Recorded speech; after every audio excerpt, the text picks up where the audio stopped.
my own embalming journey started back in 1992 when I signed up with Dogger's College of Mortuary Science. I studied in Belfast, served my time there.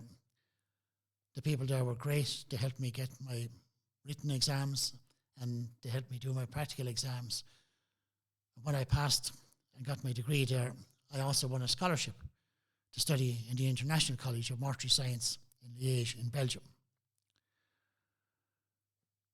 As I inquired about embalming and did the rounds, I travelled to a lot of funeral homes just to see what kind of a setup they had and what kind of embalming facilities they had. The guy who delivers coffins here, a guy called Pat McCarthy, told me that I had to visit this guy in Ballina in Mayo called David McCown. So I made it my business to go and meet David. And I, of course, met someone who, thankfully to this day, has become a lifelong friend. He himself had a huge passion for the funeral business, the same as myself, something that we shared.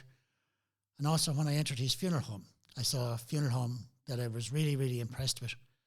And that when eventually, a few years later, I got my own site and went to build my own funeral home, David very kindly let me imitate his funeral home.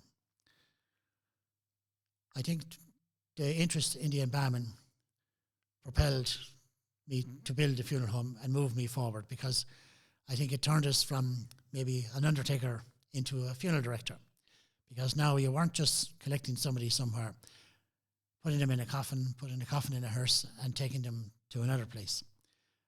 Now you were collecting them, you were spending a good few hours getting them ready, making sure that you had them prepared to the highest standards you possibly could. So when a family came in, they were presented in a nice fashion. The family would, of course, be very impressed, because everyone, of course, likes to see the person laid out properly. I think it propelled us to a new level. I think it made us very, very professional.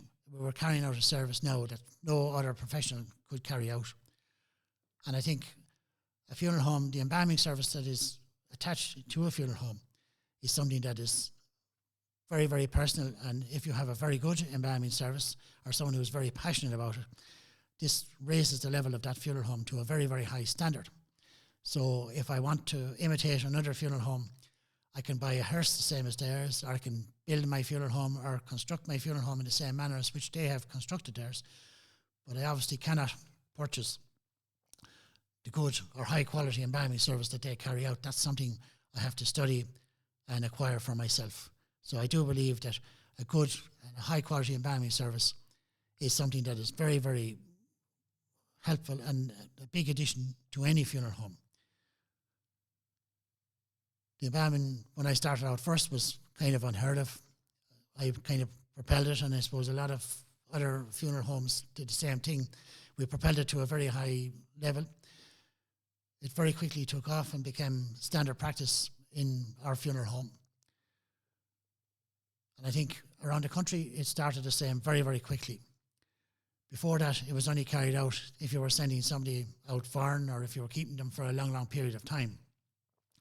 But now it became a standard practice and part of the funeral service, something that I'm very proud that I played a big part in. And I know the other people who, like myself, worked hard and got embalming to the level and the service that it is today are also very, very proud of the embalming service. In the beginning, I had to travel sometimes to hospitals or to other funeral homes to carry out the embalming service. Something that I really enjoyed at the time, and it also meant that I got to travel to a lot of different funeral homes. I got to meet a lot of different people. And of course, I learnt my skill as I went along.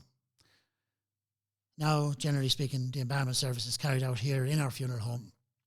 We have a specially prepared room for carrying out the embalming. It's kept to a very, very high standard, something that people see. Sometimes when they come in, they'll ask to actually dress the deceased themselves. And when they go into our embalming room, even though it is purpose-built for what it does, it's not dressed up like the rest of the funeral home. People are also always very impressed at how it's kept, the cleanliness of it, and how we operate and keep the dignity of the deceased at all times our priority. I hope you enjoyed listening to this. It's a short history of the embalming. Hopefully I'll sit down another day and put a bigger one together and a longer one. Thanks for listening.